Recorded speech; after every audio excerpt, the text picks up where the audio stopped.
Si no hay diálogo, hay golpe. Los riesgos del Parlamento venezolano en desacato. Actualidad y noticias del mundo. Es un caso sui generis. Es la primera vez en la historia de Venezuela que el Parlamento decide desconocer al resto de los poderes públicos y, en consecuencia, legislar sin que sus acciones tengan validez. Es el camino hacia una rebelión contra el gobierno.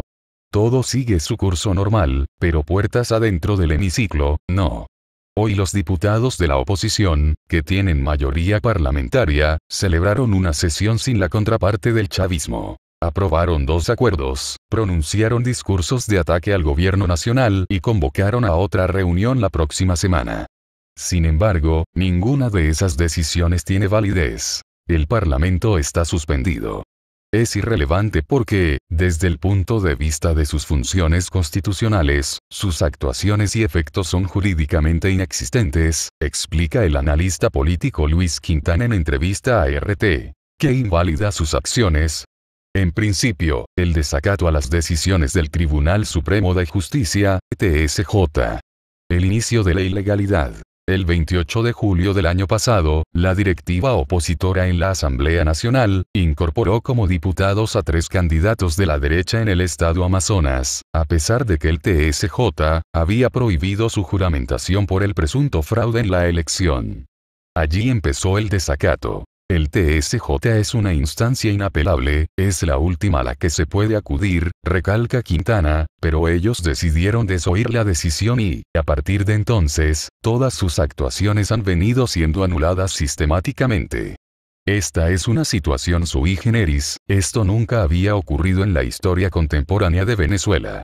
Ante la ausencia de parlamento, el gobierno del presidente Nicolás Maduro legisla mediante un decreto de emergencia económica que le permite tomar medidas sin pasar por el tamiz de la Asamblea Nacional. Pero, ¿qué tan sostenible es esta situación en el tiempo? Escenario difícil. Quintana no es demasiado optimista. La actitud de la oposición en 2016 y las acciones que han tomado en lo que va de año, le hacen prever que la apuesta de la derecha apunta hacia 2 escenarios. La guerra civil o una insurrección en contra del presidente Maduro. Las soluciones no son institucionales sino de orden político, advierte el analista, quien considera que la única vía pacífica para superar el escollo es la mesa de diálogo propuesta por el Ejecutivo. De lo contrario, argumenta, la válvula de escape planteada por la oposición es insurreccional. Implica mantenerse en desacato, al margen de la Constitución y promover una rebelión civil y militar que conlleve a un golpe de Estado. El pasado 5 de enero, el diputado Julio Borges se juramentó, de manera irrita, con discurso que, entre otros aspectos, pedía la realización de elecciones generales, llamaba a un levantamiento civil y exigía a las Fuerzas Armadas desconocer la autoridad del gobierno nacional. Las salidas pacíficas y políticas, solamente las pone la mesa de diálogo, insiste Quintana. Diálogo en peligro. El 13 de enero estaba prevista una nueva ronda de conversaciones entre el gobierno y la oposición, pero no se realizó.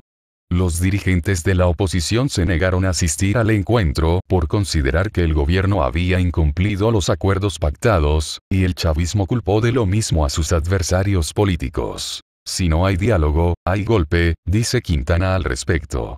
A su juicio, cuando las partes no se sientan a debatir un mínimo de posturas comunes para la convivencia política, es donde se ponen las cosas más difíciles y peligrosas para la paz del país y de la región. El riesgo, sostiene, es que si la oposición se niega a hacer concesiones, el conflicto puede escalar al ámbito de la violencia social. ¿Qué tipo de mezcla puede surgir de un llamado a la rebelión civil y a una insurrección de las Fuerzas Armadas? En una situación tan combustible como la que está viviendo Venezuela, están instigando a una guerra civil. El camino en reversa tampoco es fácil.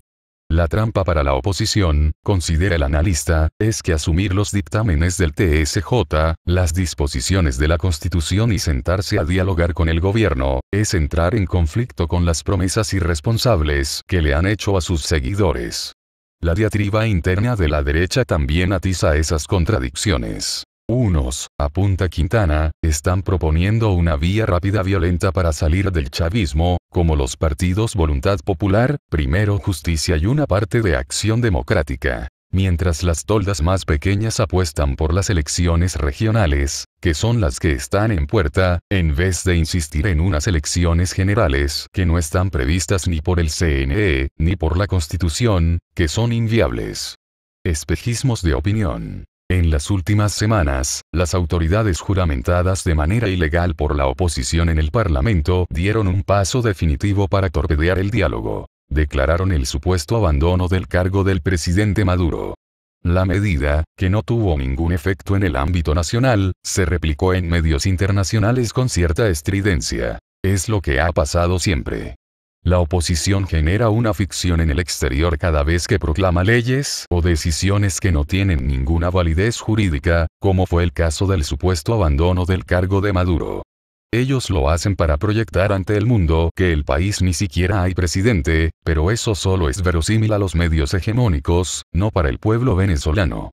Entonces, ¿cuál es el estatus de la Asamblea Nacional? Quintana responde. Es, en el derecho, inexistente. Y en los hechos, se limita a ser foro de debate político.